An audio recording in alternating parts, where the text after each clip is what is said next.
Okay, good afternoon, ENG for you. We're going to continue on here with Act 4, Scene 1.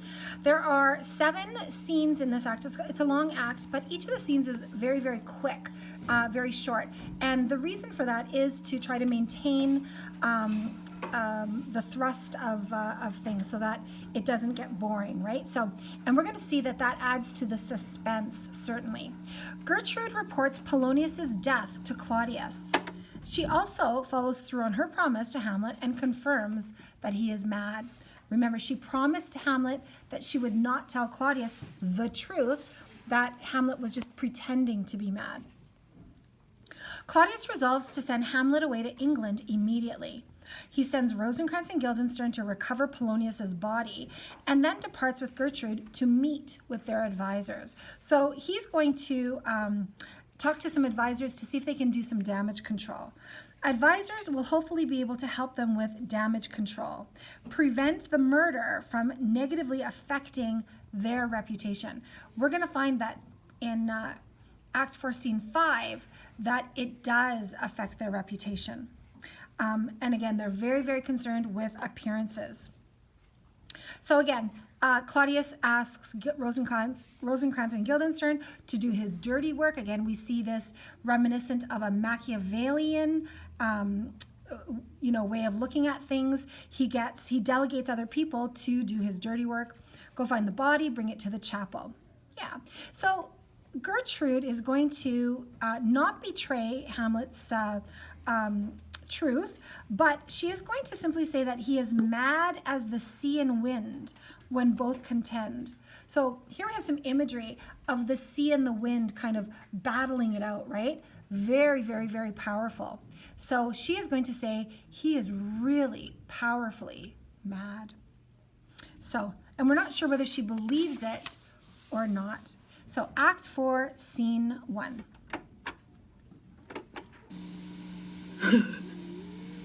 There's matter in these sighs, these profound heaves you must translate. 'Tis fit we understand them. Where's your son? Oh, mine own lord, what have I seen tonight? What, Gertrude? How does Hamlet? Mad as the seas and wind when both contend, which is the mightier. In his lawless fit behind the arras, hearing something stir, whips out his rapier, cries a rat, and in this brainish apprehension kills the unseen good old man. All right, so she says brainish apprehension, brain sick state of mind. So again, she accuses him of being completely mad. But she also gives Claudius some information here. He kills somebody behind the tapestry, calling whoever they are a rat. Now this might give Claudius some more reason to be very fearful of Hamlet. Who did he think was behind there, and who is he calling a rat? Claudius is going to view Hamlet as being very dangerous, and he's going to make a decision, as we know, to get him out of his country, right? And again, very Machiavellian. You get rid of people in whatever way you have to make sure that you are safe. And for Claudius, that means he's going to have to get Hamlet killed. And just a decision he has to make, right? Oh, heavy deed. It had been so with us had we been there. Again, talking in the royal we, he's suggesting if I was there, he would have killed me. So again, now Claudius is on his guard even more. His liberty is full of threats to all, to you yourself, to us, to everyone. Alas, how shall this bloody deed be answered? It will be laid to us, whose providence should have kept short, restrained, and out of haunt this mad young man. All right, so who is going to blame us for this?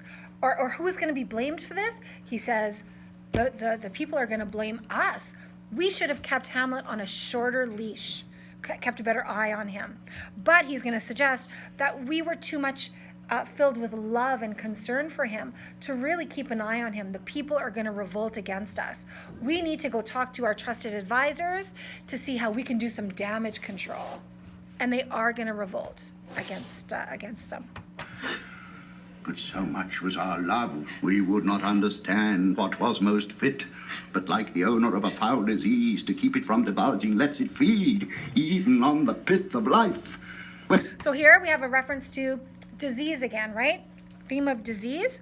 So he's saying that our love for Hamlet was kind of like a pus that we knew was there, but we didn't, pay too much attention to it. We should have paid more attention to it because now it has spread, right? Where's he gone? To draw apart the body he has killed, or whom his very madness, like some ore among a mineral of metal space, shows itself pure. His madness is pure as gold, she is saying. So we're not sure if she really believes this or not. Again, she really seems to have gotten it in the previous scene, but we're not too sure now. He weeps for what is done. Oh, Gertrude, come away. The sun no sooner shall the mountains touch, but we will ship him hence. All right, so the sun no sooner shall the mountains touch. Again, this is wordplay on the word sun, right? Suggesting that the sun is not going to touch the mountains. Again, suggesting that Hamlet, the son, S-O-N, is not going to stick around too much longer. They're going to ship him hence, and that's exactly what his plan is, right? And this vile deed we must, with all our majesty and skill, both countenance and excuse. Yeah, so we need to be really skillful in how we handle this situation. The people are going to revolt if we don't play this properly.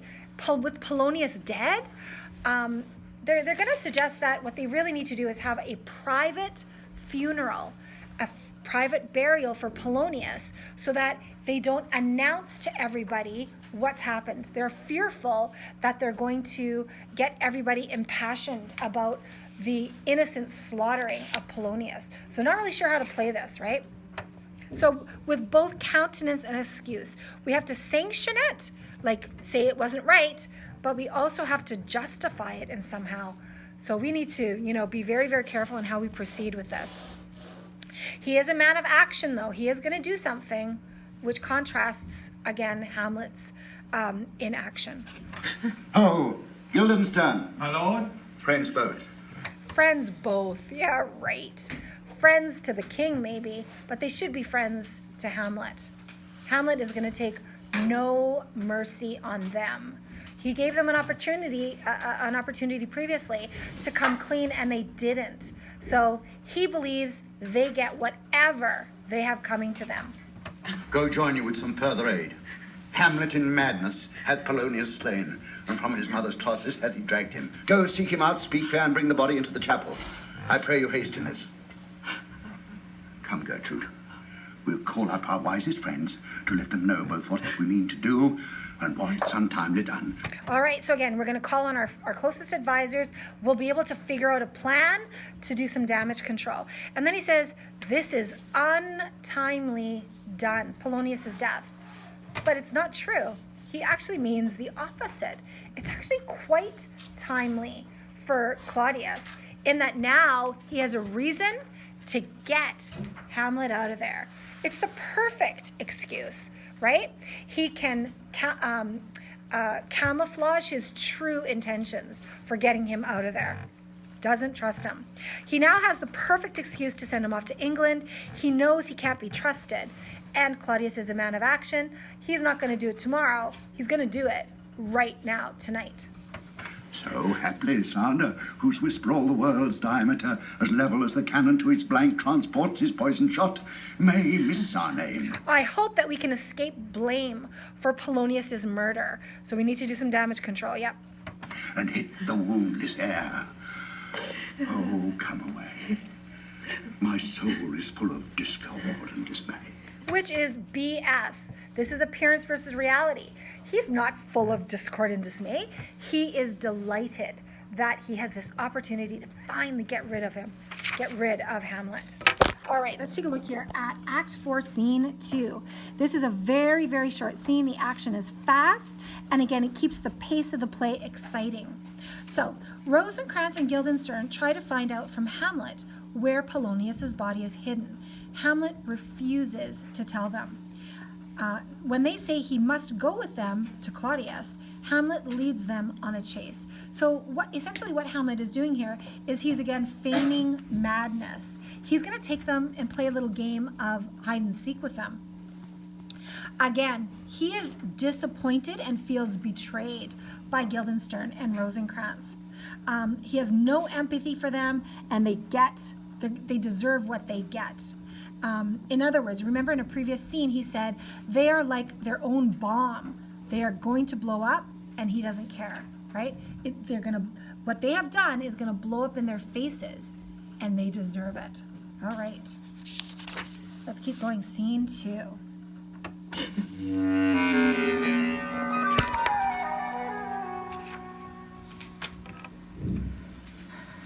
Safely stowed. Hamlet! Hamlet! What's happening? What noise? Hamlet!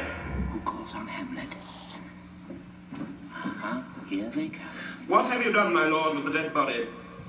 Compounded it with dust, whereto 'tis kin. Tell us. Again, he's referring to the original creation of man, right? Dust from dust. Apparently, God created man from dust. And so he's just suggesting he's gone back to dust. He's dead. Where 'tis that we may take it thence and bear it to the chapel. Do not believe it, Believe what? that I can keep your counsel and not mine own. Besides, to be demanded of a sponge, what replication should be made by the son of a king? He's zinging them here. He says, you don't believe that. Believe. I don't believe that you can keep my counsel, that you can keep my secret.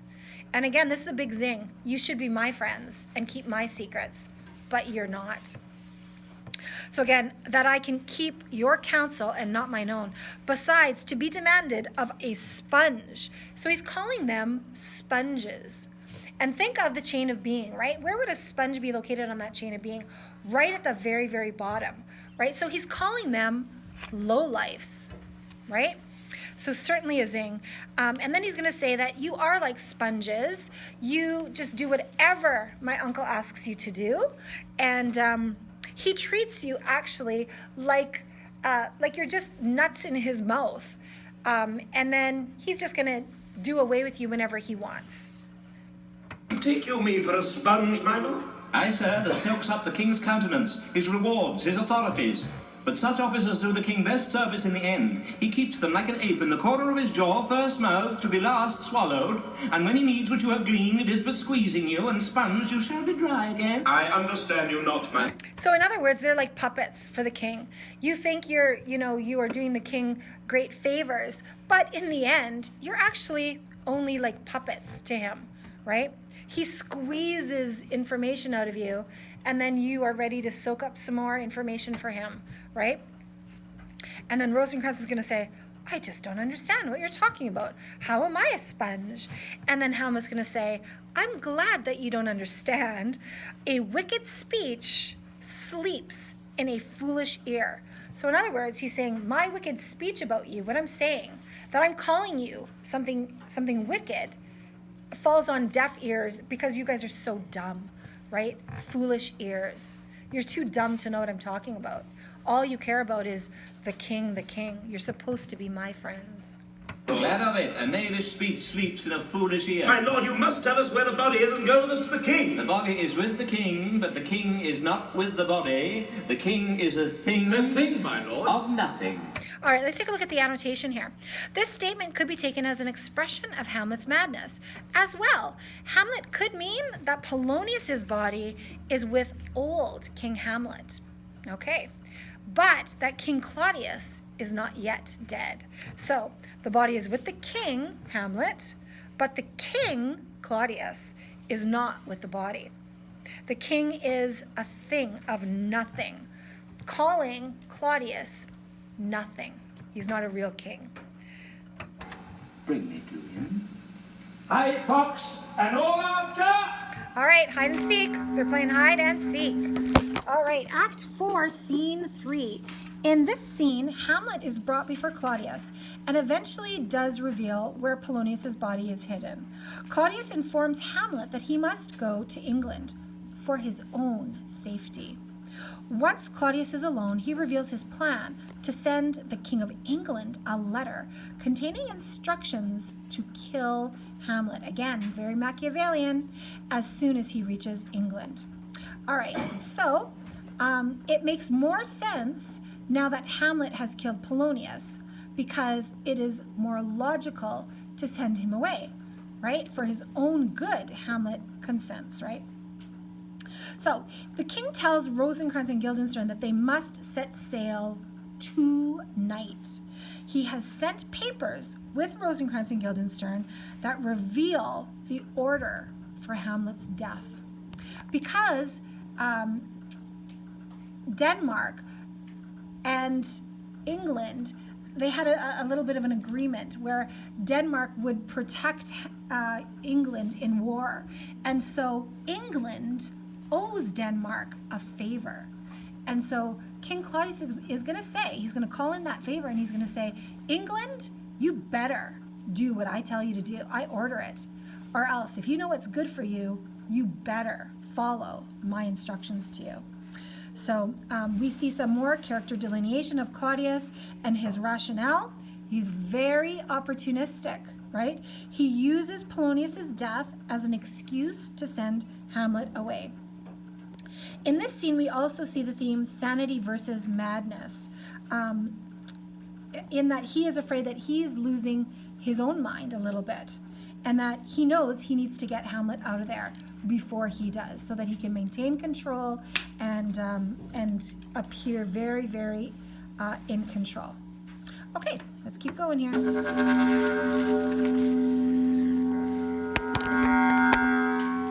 I have sent to seek him and to find the body. How dangerous is it that this man goes loose? Yet must not we put the strong law on him? All right, so he's saying, I have sent them away. I have sent you to go find the body. It is very important that you find Hamlet, who did this, because he is dangerous if he is loose. And of course, it's the absolute truth for Claudius, right? He is understanding now how dangerous Hamlet really truly is to him. We must not put the strong law on him. He's loved of the distracted multitude. So he's saying we need to navigate this very, very carefully. If we come down too hard on Hamlet, the masses are going to revolt. They love Hamlet. They love how he has operated on the surface.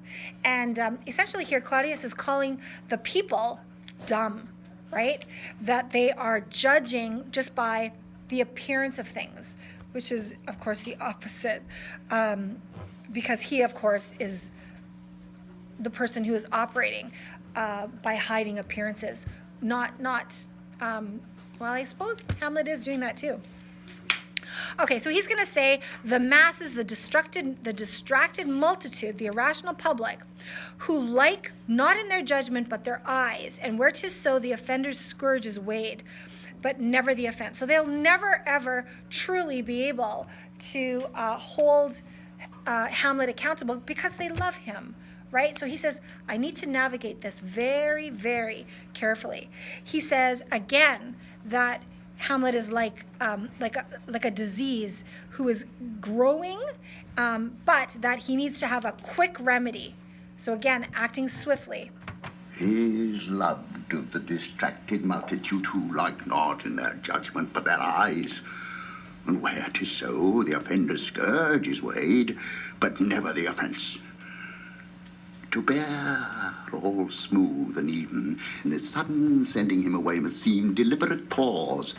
Disease's desperate groan by desperate appliance are relieved, or not at all. How now, what hath befallen? Where the dead body is bestowed, my lord, we cannot get from him. Where is he? Without, my lord, guarded to know your pleasure. All right, so the king, what's going on here? We can't get that information out of him. He won't tell us where Polonius's body is. And the king says, well, where is he? And Rosencrantz said, he's just outside. I've got some guards watching him. And the king is saying, bring him in here to me. Now, this is interesting right at the very beginning. How now? What hath befallen? Some wordplay here. Fallen dead, right? What hath befallen? Bring him before us. Ho, Guildenstern, bring in my lord. Now, Hamlet, where's Polonius? At supper. At supper where? Not where he eats, but where he is eaten. Yeah, so again, he's playing this antic disposition, like he's crazy.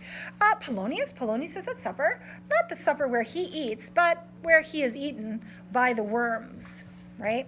And so let's take a look at the annotation. These lines reveal Hamlet's new preoccupation with the grisly details of death and physical decay. And this is reminiscent of one of the details of having an existential crisis, where somebody becomes very preoccupied with death and mortality. So we do see that happening here with Hamlet. He's going to go on to suggest that that an emperor is even part of this whole cycle of life, and how even emperors can fatten the worms. And in fact, an emperor or a king can die and feed the worm, and so becomes the worm. And then the worm then can continue on with the cycle, and eventually the emperor, by way of the cycle of life, can actually end up in the stomach of a beggar. Right, just the continue. He's referring here to the cycle of life, or the food chain. Certain convocation of politic worms are e'en at him. Your worm is your only emperor for diet. We fat all creatures else to fat us, and we fat ourselves for maggots. Your fat king and your lean beggar is but variable service, 2 dishes but to 1 table. That's the end. Alas, alas. A man may fish with the worm that hath eat of a king, and eat of the fish that hath fed of that worm. What dost thou mean by this? Nothing but to show you how a king may go a progress through the guts of a beggar. He's almost calling Polonius a worm inadvertently here. Where is Polonius? In heaven, send thither to see. If your messenger find him not there, seek him in the other place yourself. Okay, so he says, Polonius is in heaven. You need to send a messenger to heaven to go see if he's there, because you can't go there yourself, right? Why would he need to send a messenger? Because heaven won't accept him. But he says, you know what? If you don't find Polonius in heaven, you can go to hell yourself and check there, because of course they will accept you in hell. But indeed, if you find him not within this month, you shall nose him as you go upstairs into the lobby. Go seek him there. He will stay till he come. All right, so then he tells the truth. So if you can't find him in a month, you might as well go check the lobby here at the castle. So he tells them where to find the body. Hamlet, this deed for thine especial safety, which we do tender, as we dearly grieve for that which thou hast done, must send thee hence with fiery quickness. Therefore prepare thyself. The bark is ready and the wind at help. The associates tend and everything is bent for England. Again, so this is all appearance versus reality, right? Hamlet, this deed that you've done, we are so grieved over. We know it's BS, because Claudius is actually quite happy about it. It's very, very opportunistic. That now he can send Hamlet away, which was his plan anyways, and now he can do it much more swiftly, and this pleases him. So he says, we dearly grieve it, which is not true. And he says, but we're doing it for thine especial safety. For your own safety, we're going to send you to England. It has nothing to do with his safety. And in fact, we know the opposite is going to happen. He's going to get him killed there. For whose safety? It's for Claudius's safety. It's self-serving, right? Self-interest. For England? Aye, Hamlet. Good. So is it if thou knewest our purposes. I see a cherub that sees them. Okay, so again, King Claudius explains, it's all prepared. It's all ready. Fiery quickness. The boat is ready. The wind is favorable. The associates are ready to go. The associates, of course, Rosencrantz and Guildenstern. He has delegated some more nasty work onto them.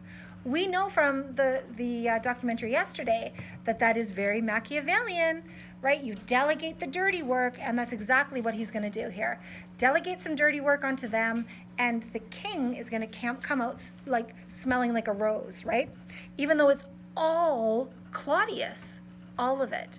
A little bit later on, Laertes is going to show up, and Claudius is going to say, I have nothing to do with this. And of course, the opposite is true.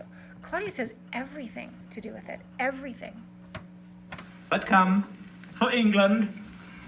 Farewell, dear mother.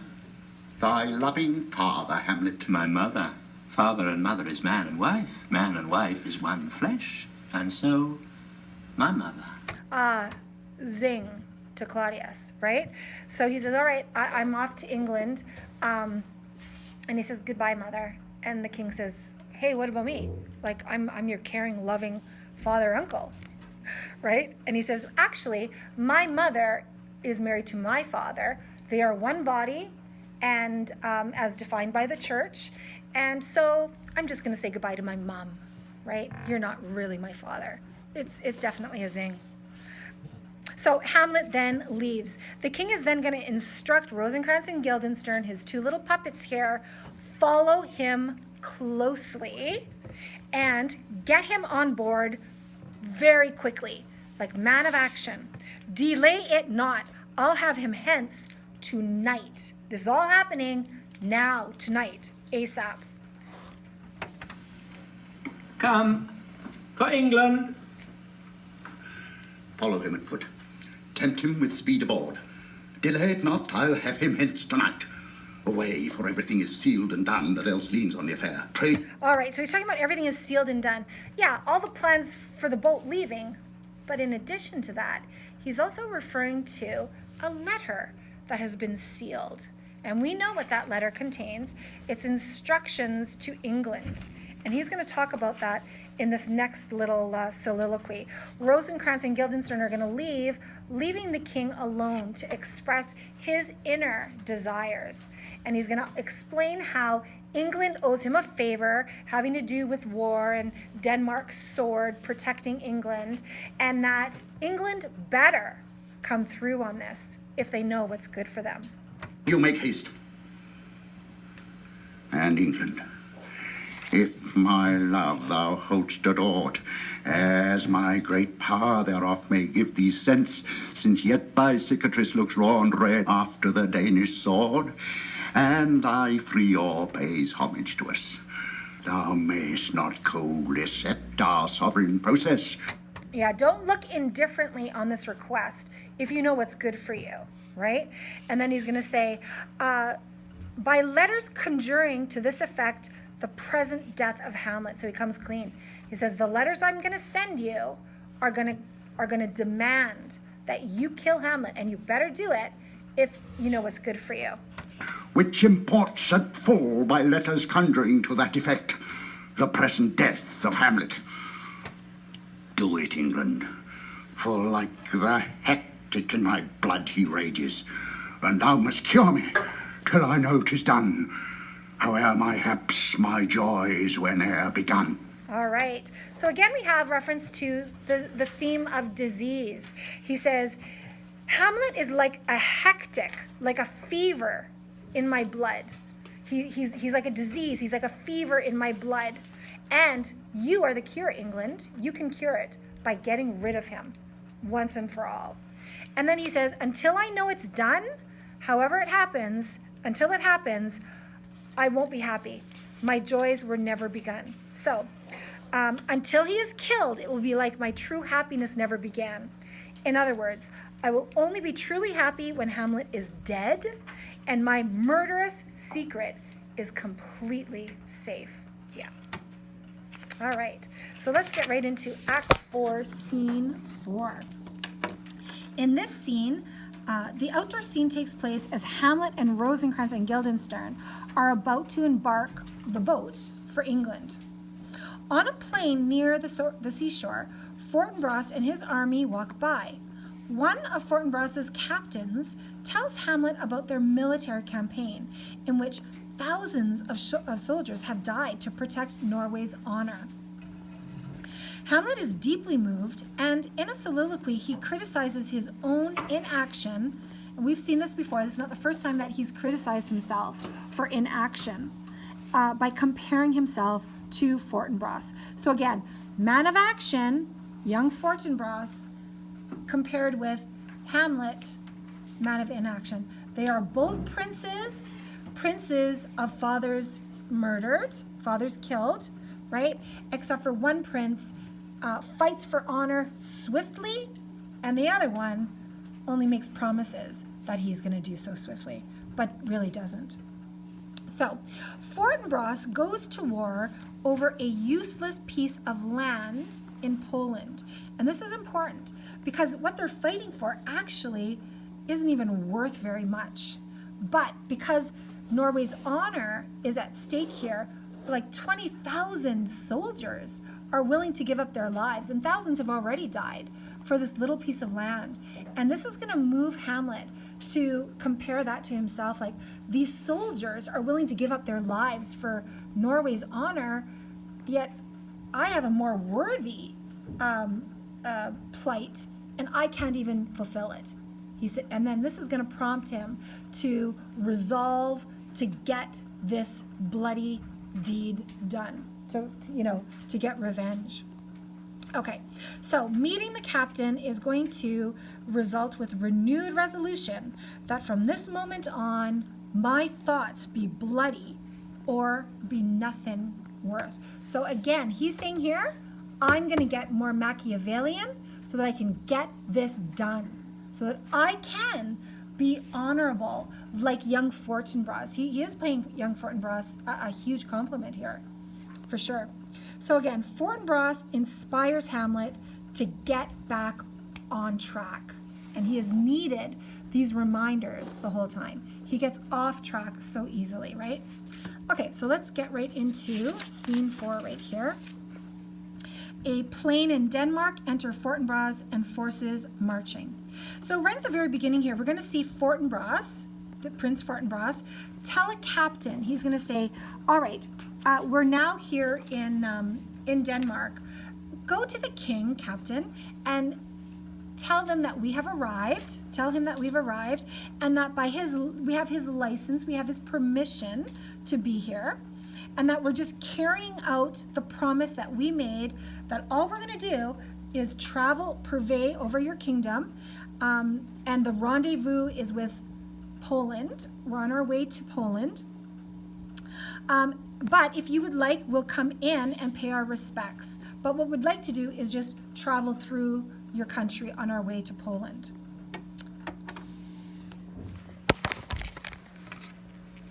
We might have to turn this over.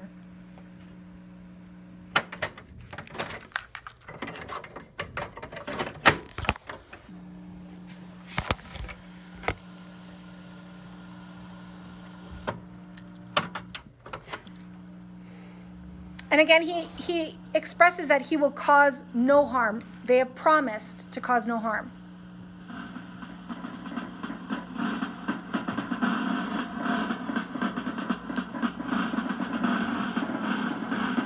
Go, Captain. From me, greet the Danish king. Tell him that by his license, Fortinbras craves the conveyance of a promised march over his kingdom. You know the rendezvous. If that his majesty would aught with us, we shall express our duty in his eye, and let him know so. I will do it, my lord. Go softly on. Go slowly. Good sir, whose powers are those? They are of Norway, sir. A purpose, sir, I pray you. What is their destination? And the captain is going to explain, oh, they're on their way to some little part of Poland. And he's going to say, who's in charge? And he's going to say, the nephew of old Norway, who is the king now. The nephew, or the son of old Fortinbras. And he's going to say, well, why are you on your way to Poland? And the captain is going to say, you know what? To tell you the truth, and it's with no exaggeration, no addition, I'm not exaggerating here, we're fighting for this little tiny piece of land that hath in it no profit but the name. And he's going to say, it's not even worth a small sum of 5 ducats. And then he's going to say, you can't farm it out, you can't rent it, and nor will it yield. Like, you can't plant anything on it. It's worthless, basically. And then he says, should it be sold in fee? You can't even sell it for anything. And Hamlet's going to say, well, if it's so useless, the Polish people aren't even going to defend it. And the captain is going to say, no, oh no, of course they're defending it. They have their honor. And so this is going to prompt Hamlet to examine his own behavior and how unhonorable he is behaving, right? So Hamlet is going to say, wow, 2,000 souls? 2,000 soldiers are on the way to this useless little piece of land in Poland where both countries are with their honor defending this little useless piece of land. And this is going to make Hamlet look again at himself and say, wow, I really suck. I keep saying I'm going to do this with honor and get revenge on my father or for my father's murder, and I keep getting sidetracked. It's going to prompt him to resolve to get back on track yet again. Against some part of Poland? Who commands them, sir? The nephew to old Norway fought in brass. Goes it against the main of Poland, sir, or for some frontier? Truly to speak, and with no addition. No We gain exaggeration. a little patch of ground that hath in it no profit but the name. May 5 ducats 5, I would not farm it. Nor will it yield to Norway or the polar ranker rate should it be sold in fee. Why, then the Polak never will defend it. Yes, it's already garrisoned. Already, their troops are there defending it. Oh, Hamlet says. Wow, that's pretty honorable. Both sides, really honorable. 2,000 souls and 20,000 ducats will not debate the question of this straw. This is the imposthume of much wealth and peace that inward breaks, and shows no cause without, why the man dies. I humbly thank you, sir. So he's saying, why are so many men dying for such a small reason? 20,000 ducats will not help him figure that out. But what he does know is that they're acting honorably and he is not. It is also a reference to the disease symbolism. Imposthume is an abscess, a sore full of pus. So he's saying that this is like a disease of wealth and peace, and they don't have the time to figure it out what's the right thing to do. But he's saying the bigger question is that they're both acting honorably, and I am not. What bag is it? Will it please you go, my lord? Everybody straight. Go a little before. So here we have another soliloquy. How all occasions do inform against me. All happenings accuse me of inaction, of my own inaction.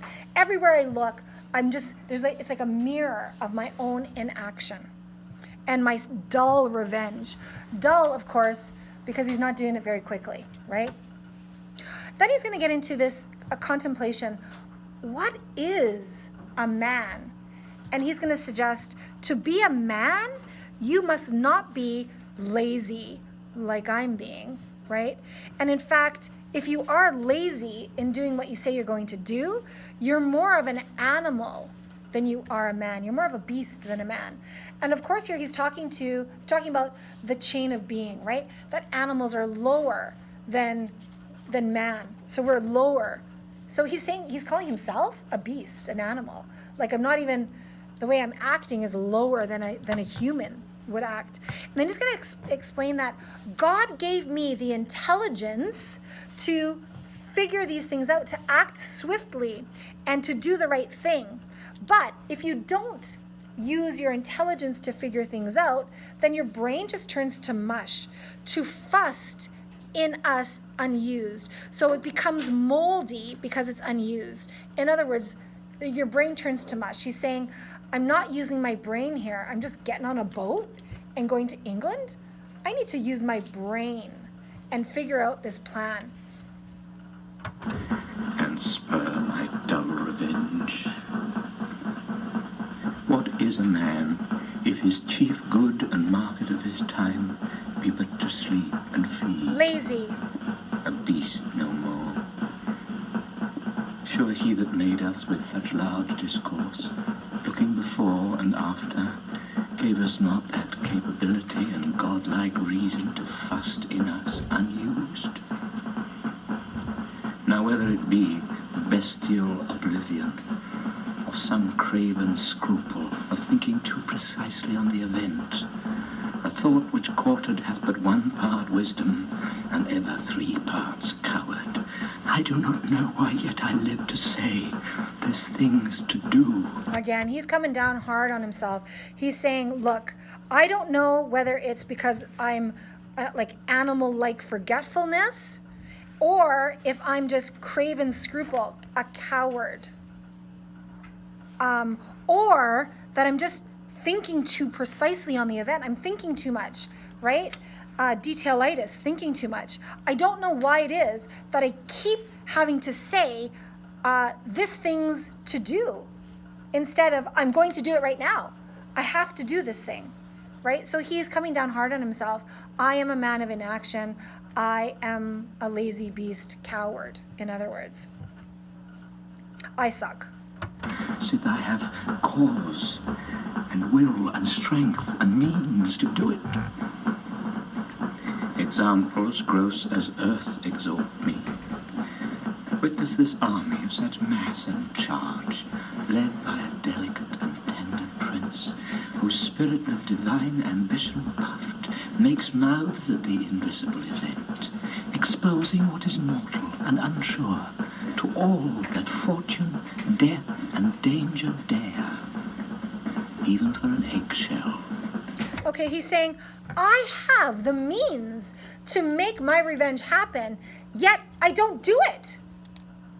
And then I witnessed this army of such hugeness, this 20,000 people charging, mass and charging, led by a young and not experienced prince who has ambition, right? And I should have that kind of ambition. It's a huge compliment to young Fortinbras. He's saying he is a man of action and ambition, young and experienced, and I am not, basically.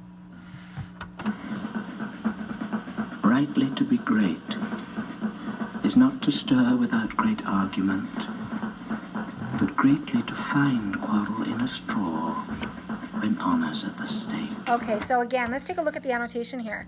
True greatness is not fighting over unimportant things. It is being ready to fight even over a small issue. And that's what young Fortinbras is doing here.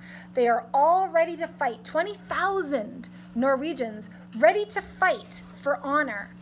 And again, he says, it is a question of honor. So he is going to take this to heart and resolve to be a man of action. And we do actually see a big change in his personality from this point on. How stand I then, that have a father killed, a mother stained, excitements of my reason and my blood, and let all sleep, while to my shame I see the imminent death of 20,000 men, that for fantasy and trick of fame go to their graves like beds, fight for a plot whereon the numbers cannot try the cause, which is not tomb enough and continent to hide the slain. So he's saying here, look, how am I acting right now? How stand I then? My father's been killed, my mother's a hussy, my mind is going, my blood is boiling with emotion, and yet I let them all sleep peacefully, while to my shame I watch 20,000 men march to their imminent death, to their graves like beds. They're fighting for a plot of land that isn't big enough to even bury them on. There's 20,000 of them. They're fighting for this little plot of land, and it's not even big enough, which is not tomb enough and continent to hide the slain, to bury them. Oh, from this time forth, my thoughts be bloody or be nothing worth. So renewed resolution here. He resolves to be Machiavellian. Oh, from this time forth, my thoughts be bloody, or be nothing worth. All right, Act 4, Scene 5, moving along. Hamlet's murder of Polonius has driven Ophelia out of her mind and stirred up Laertes and his followers to take revenge. So again, we are going to see here Ophelia slowly unraveling. She is going to go really crazy, as opposed to Hamlet's antic disposition, just acting crazy. So this is going to be very heavily contrasted in this next scene. We're going to see that Hamlet's crazy looks kind of foolish, whereas Ophelia's true madness is something much more serious. Okay, at the beginning of the scene, Ophelia appears singing songs and making allusions which seem at first to make no sense, but which in fact, if you look into them, do tell her exact story. Not yet aware of his sister's madness, Laertes storms into the palace demanding vengeance on Claudius.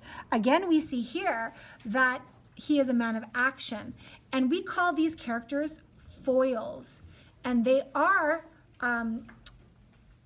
there to contrast the character of the protagonist, Hamlet, right? So again, we see here Laertes is a man of action. He's going to take action against the man who killed his father. He initially thinks that it was Claudius, and he has actually raised a bunch of people around him who want to get back at Claudius. Now remember, Claudius has just secretly buried Polonius. And the masses aren't really sure what's going on. They don't have a lot of information. So they assume that Claudius has something to do with the murder, and so does Laertes. When Laertes shows up all fired up, Claudius is going to take advantage of the situation. We know he's super opportunistic and completely Machiavellian, right? So he's going to see this as an opportunity to kill two birds with one stone. I'll get Laertes off my back and, in the process, get Laertes to kill Hamlet. So he's got a new plan. He is indeed another man of action. All right, so not yet aware of his sister's madness, Laertes storms into the palace demanding vengeance on Claudius, whom he thinks was responsible for Polonius's murder. The king no sooner calms Laertes than Ophelia re-enters, and Laertes is overwhelmed with grief over her madness. Remember, they have a genuine, caring relationship, right? Laertes and his sister Ophelia. Claudius leads him away to talk in private about the circumstances of his father's death. The king hints that he will help Laertes avenge his father, but really, it's a very self-serving plan, right? He's going to kill two birds with one stone. He says to Laertes, if either Gertrude or myself are at fault, I will gladly give you my crown. Because people are demanding, they are revolting. They don't really know what's going on. What happened to Polonius? How come you're not giving us any information, right? He was hoping to sweep it under the rug. Pun, rug on the wall. Anyways, yeah, he was hoping that it would just go away, but it wasn't. It isn't, right? The people are revolting 100%. Okay, so we also see the theme of madness, real madness of Ophelia, and then, of course, versus the foolish, antic disposition madness of Hamlet. Laertes loses balance here as well, and this is going to lead him to his downfall. Okay. At the beginning of this scene, we're going to see that Ophelia asks to speak with Gertrude. She doesn't want to, Gertrude, but she realizes she should before Ophelia starts talking to the masses, right? So the big deal in in these last two scenes focus on damage control. How to get the people to not revolt against the king and queen. How can we do this? It's too late, though. All right.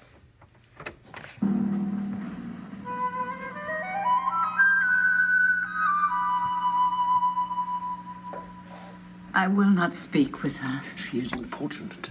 Indeed distract. Her mood will needs be pitied. What would she have? She speaks much of her father. Says she hears there's tricks i' the world, and hems and beats her heart, spurns enviously at straws. All right, so the queen says, I don't want to speak with her. And Horatio, or a gentleman, depending on what version you have, he says she is opportunate. She is insistent that you talk to her. Indeed distract. indeed out of her mind. She's distracted. She's out of her mind. And it's very, very sad situation.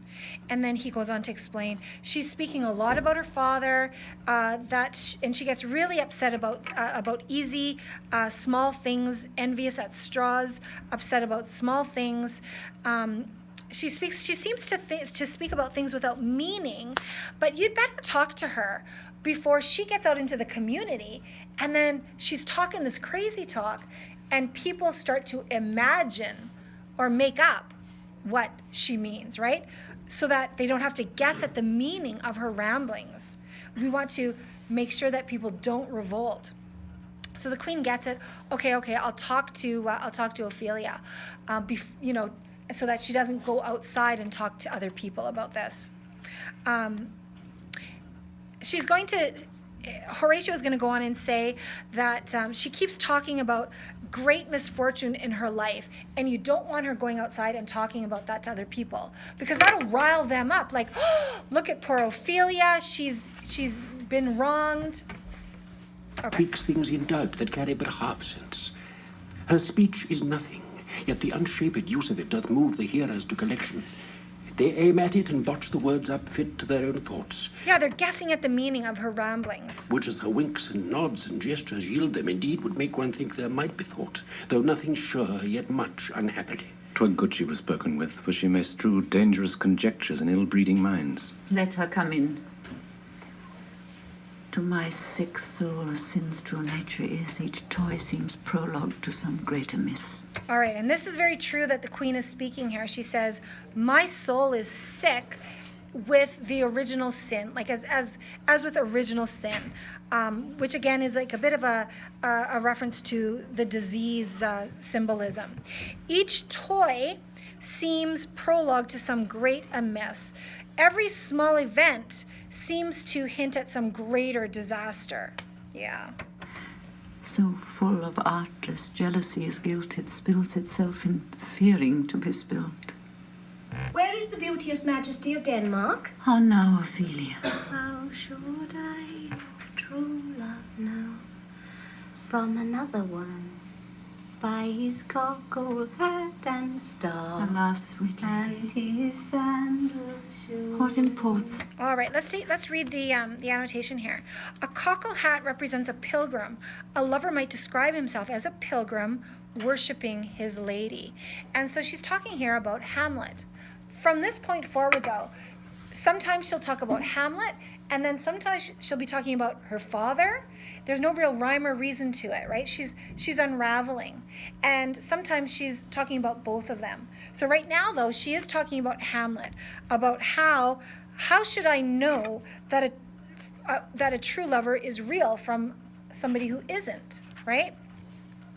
This song. Say you? Nay, pray you mark. So Queen says, what is the meaning of this? And Ophelia says, oh, just listen. I'll tell you, hang on. Like, pray you mark, just wait. You'll understand. So then she's gonna talk about her dad. He is dead and gone, lady. He is dead and gone. At his head a grass green turf. At his heels a Nay, but Ophelia. swan. Pray you mark. White his shroud as the mountain. Alas, look here, my lord. So again, white here, she's talking about the material that covered her father. It's white, meaning innocent, right? Color symbolism here. And then she's going to go on to say that his grave was larded or decorated with lots of flowers, and that there weren't just lots of flowers, there were lots of tears. True love showers of tears. Larded with sweet flowers, which bewept to the grave did go, with true love showers. Tears. How do ye, pretty lady? Well, God healed you. They say the owl was a baker's daughter. Lord, we know what we are, but know not what we may be. God be at your table. Conceit upon her father. Pray you, let's have no words of this. But when they ask you what it means, say you this. All right, so King says, conceit. Oh, it's imaginative thoughts about her father. She's losing it. She's losing it. And Ophelia says, but wait. No. If people ask you what's going on with me, just tell them this. And she's going to refer to St. Valentine's Day. Let's read the annotation here. According to tradition, the first person seen on St. Valentine's Day would be a true love. So she's going to talk here about the tragic love between her and Hamlet and how he promised to love her and wed her and fell short, and how men cannot be trusted, right? Tomorrow is St. Valentine's Day, all in the morning betime, and I am made at your window to be your Valentine. Then up he rose and donned his clothes, and out the chamber door, let in a maid that out a maid never departed more. Pretty Ophelia. Indeed, love. Without an oath, I'll make an end on't. By kiss and by St. Charity, alack and fie for shame. Young men will do't if they can toot, by cock they are to blame. All right, so she's saying here, by Jesus, and by St. Charity, men have no shame, alack.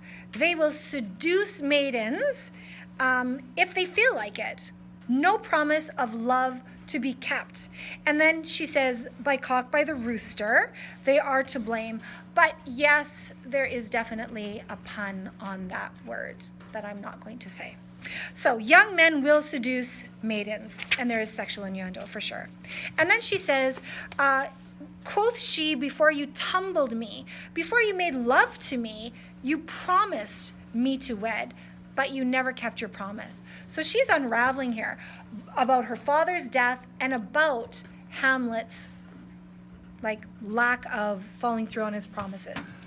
Quoth she, before you tumbled me, you promised me to wed. She's having a mental So breakdown. would I have done by yonder sun, and thou hadst not come to my bed. How long has she been thus? I hope all will be well. We must be patient, but I cannot choose but weep to think they should lay him in the cold ground. Now she's talking about her father again, right? She's back and forth. My brother shall know of it, and so I thank you for your good counsel. Come, my coach. Good night, ladies. Good night, sweet ladies. Good night. Good night. Mental breakdown, complete. Follow her close. Give her good watch, I pray you. So the king says, follow her closely and make sure you keep an eye on her. This will become a very ironic statement in the end. Okay? Oh, this is the poison of deep grief. It springs all from her father's death. So again, he is misinterpreting this. It doesn't all spring from her father's death. A lot of this is sadness over Hamlet, right? But he doesn't get it. Again, referring to poison, reminiscent of the poisoned garden there, right? Oh, Gertrude, Gertrude, when sorrows come, they come not single spies, but in battalions. So again, when it rains, it pours, he's saying. Wow. It doesn't come in single spies, one person. Right here we have the spy motif again, but it comes in huge battalions. When it rains, it pours. First, her father is slain. Then, her son, your son gone, her love. Then she finds out Hamlet murdered her father. Right? Then the people muddied are talking. Everybody's talking about what really happened. There's all these rumors. First her father slain, next your son gone, and he most violent author of his own just remove. The people muddied, thick and unwholesome in their thoughts and whispers for good Polonius' death. Rumors. And we have done but greenly in hugger-mugger to inter him. And we are to blame as well, Claudius says, because we were too easy on him. We acted too much with love and caring when we should have been more strict with him, kept our eye on him. Then we could have prevented Polonius's death. Except for you kept a pretty darn good eye on him. You spied on him quite a bit there, Claudius. Poor Ophelia, divided from herself and her fair judgment. She's divided from reality. She's just losing it. Of the which we are pictures or mere beasts. Last, and as much containing as all these, her brother is in secret come from France, feeds on his wonder, keeps himself in clouds, and wants not buzzers to infect his ear with pestilent speeches of his father's death, wherein necessity of matter beggared will nothing stick our persons to arraign in ear and ear.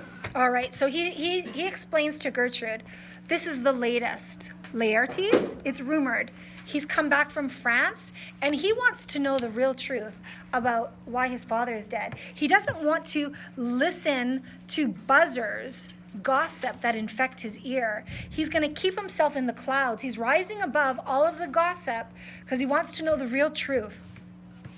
With pestilent speeches of his father's death, poisonous speeches, people are gossiping. But he's going to wait to get the real truth. And then Claudius says, oh, my dear Gertrude, this, like to a murdering piece in many places, gives me superfluous death. People are blaming me. Oh, my dear Gertrude, this, like to a murdering piece in many places, gives me superfluous death. Yeah, they're blaming me without even having any real information. Alack, what noise is this? Where are my switches? Let them guard the door. What's the matter? Save yourself, my lord. The ocean, overpeering of his list, eats not the flats with more impetuous haste, but young Laertes in a riotous head o'erbears your officers. The rabble call him lord, and as the world were now but to begin, antiquity forgot, custom not known, the ratifiers and props of every word they cry, choose we, Laertes shall be king. Caps, hands, and tongues applaud to the clouds. Laertes shall be king. Laertes king. How cheerfully on the false trail they cry, oh, this is counter, you false Danish god. The doors are broke. All right, we're going to leave out there, but let me just explain what's happening here, and then we'll get to the homework time.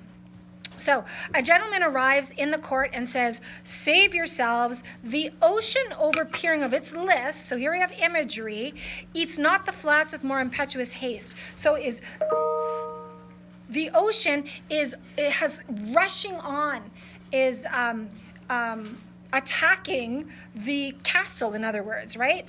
So powerfully. The rebellious people under Laertes' leadership overwhelm your guards just as an overflowing ocean floods the land. So we have imagery of what's happening here. They are rioting the castle.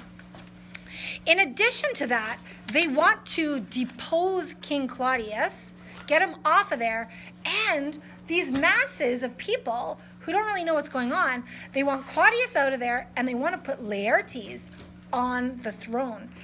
To which the queen says, oh, how cheerfully on the false trail they cry, saying, all of these people are on the wrong scent. They're beaten down the wrong door, which is not really true, right?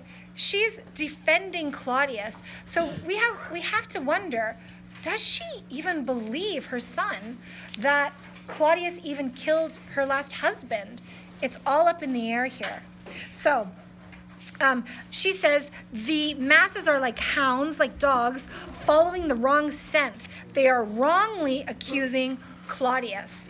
This is, of course, appearance versus reality, because as we know, Claudius is actually responsible for all of it. He, though, in true sociopathic or narcissistic fashion, is not going to take any accountability. In fact, he's going to say to Laertes, if I had anything to do with this, I would gladly give you my crown. Okay, we'll continue on with this tomorrow.